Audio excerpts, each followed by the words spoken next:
when they're younger. So the old saying that being a parent doesn't come with an instruction book. So there's a lot of trial and error. Parents really have to follow through, and sometimes we don't follow through. We promise, if this isn't done, you don't get this. Parents are the boss. They have to teach their children that this is what is going to be done, and that's what you're going to do. She needed to tell us who she was with, where she was, and when she was going to be back. She wanted to go to a party. Consistency is the key to raising these kids. Having They don't have fear. They don't have a healthy fear of their limitations. We do. We know. But they had no problem. And, you know, we have two daughters, and of course, anybody who has more than one child, they're very different. And what works for one doesn't work for the other one. Just some have more issues than others. Actually put her in our son seems to have some a day issues. treatment program, which is a rehab, you know, because I wasn't willing to lose. So first I was in denial. Behavior has consequences. The choice has consequences. When our older boy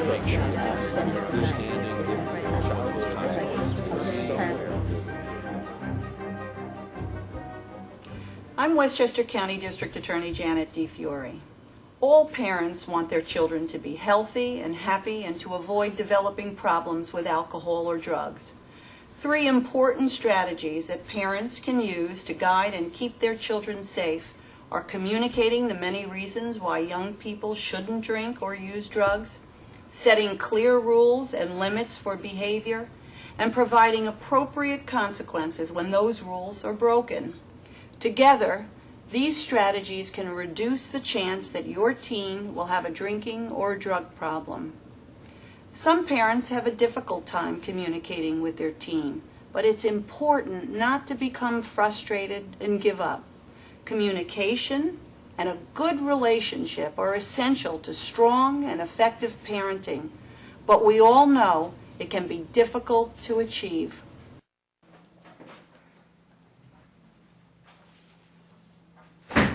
I'm home. Hey, Alex. How was school today? All right. I do have some good news. Yeah? I got into the play I auditioned for. When did you audition for a play? Last week. I didn't want to tell you about it. You didn't have your father's and my permission to audition for a play. It's just the audition. I just need your permission to do it. You have to let me.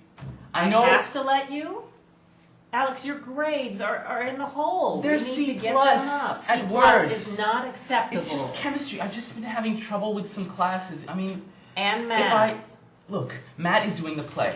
If I study with him, I could learn some more, maybe. I don't know if that's a good reason. Listen, I want to see your grades Can you think up of a better... first before we give you any permission for extracurricular activities. But this is my only chance. It's either now or never. Listen, you are not going to take the road test next month. No driving. The road test? Yes. That has nothing to do with this. This is about school. Why don't you stick to the same subject? Don't talk to me that way, young man. I've made a decision. You know what? I don't need to deal with this. I'm done. Alex, sit down, young man. Shut up! My kids used to say to me all the time, you don't listen to me. You don't listen to me. And it took me a long time to understand what they meant by that. I thought I was listening, but I really wasn't listening. I was so much into them listening to me. The kids are very keen on a sense of injustice. You know, when things don't sync up, they're very keen on understanding that they don't feel it's fair. I find that the people who are really too strict and come down on their children too much, their children just don't tell them anything and they just rebel and do it anyway. And if you're too easy, then they have no limits and then they feel like you don't love them. So I think the trick is to be in the middle, the balance, but it's really hard to find that balance because for each child it's different.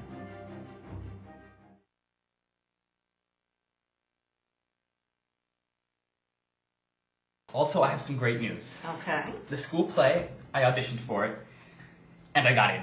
Wow, Alex, that's great. I'm really excited for it. Wonderful, but now, you know, I'm concerned about your chemistry grades and math. But I think it'll all be great because, you know, Matt, he's in the show too, and I figured since he has such good grades, I mean, he could help me out, like during the breaks, we could study, you know. I don't know, Alex.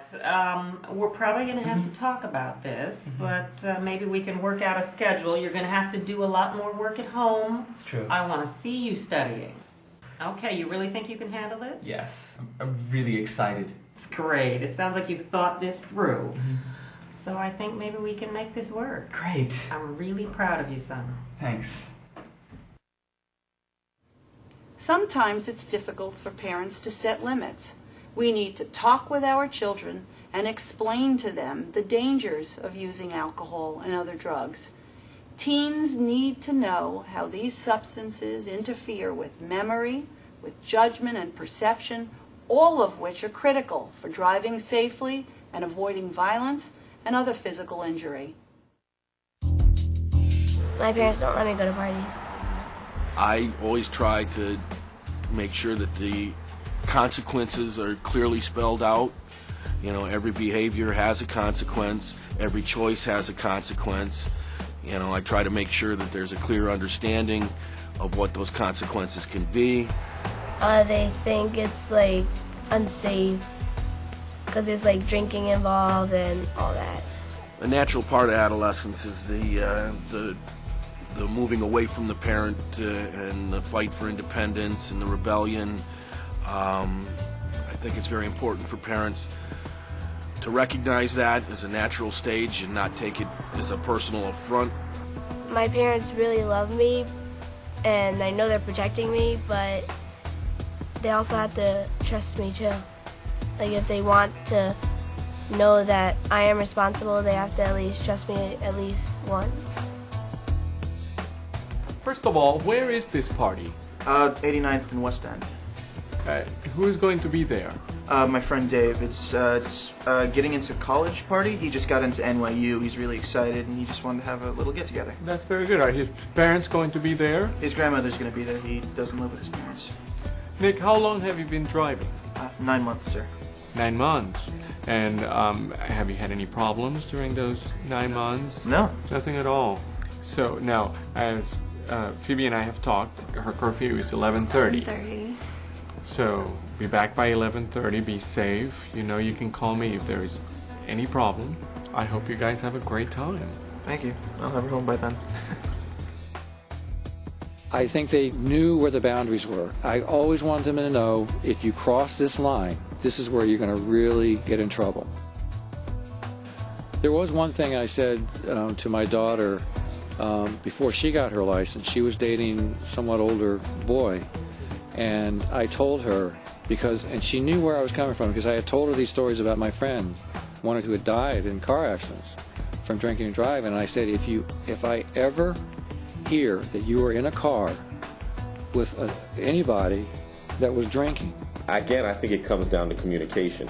We don't let, let's say for example, our oldest son, we don't let him go out or hang out until we've talked to some of the other parents. And it's not easy because they come to us and they have, sometimes, oh, you don't trust me, and you're supposed to trust a teenager. And so you have to display trust, even though you don't really trust them. You have to display trust.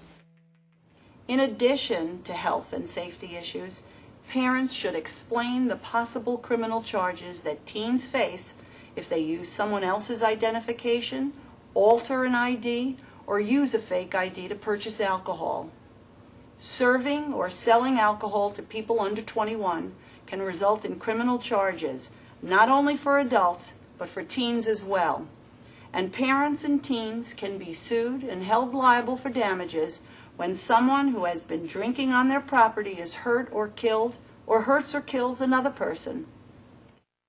I think my peer group probably influenced me the most as far as my decisions at parties and going out. I mean, you have a large affluent community, and we really didn't have anything else to do but go to people's houses and drink and hang out.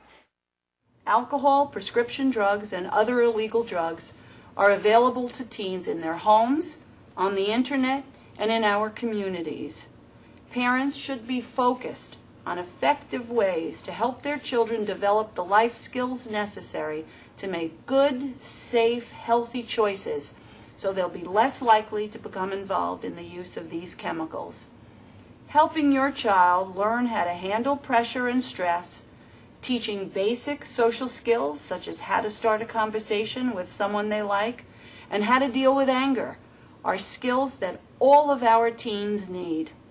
Resisting peer pressure and using an agreed-upon emergency code with parents to leave risky situations are also very important skills. Hey, before we go, I got us a little something.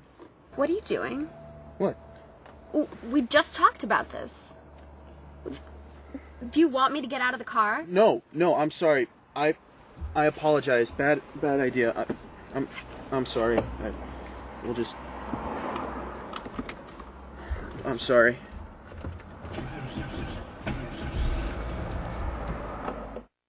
Truth is, it's very easy to find parties, and it's very easy, very, very easy access to just about anything you want, especially where I went to school. I still tell my son all the time, I said, Dylan, I'm just trying to protect you from your underdeveloped frontal lobe.